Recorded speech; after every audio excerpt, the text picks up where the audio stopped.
Hello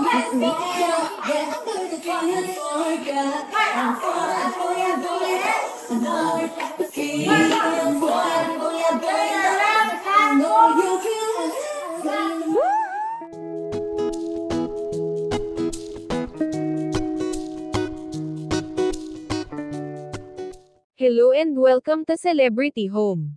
Anak ni Vic Soto at Pauline Luna na si Tali Soto, nagpakitang gilas sa pagsayaw sa kanilang dance class. Sa ibinahaging video ni Pauline ay talagang napahiyaw siya sa tuwa para sa kanyang anak. Nakakaaliw panoorin si Tali na nag-enjoy sa pagsayaw, at di nakikitaan ng pagkamahiyain, bagkus napakataas ng confidence nito. Ito ang buong video ng kanilang nakaka-good vibes na performance.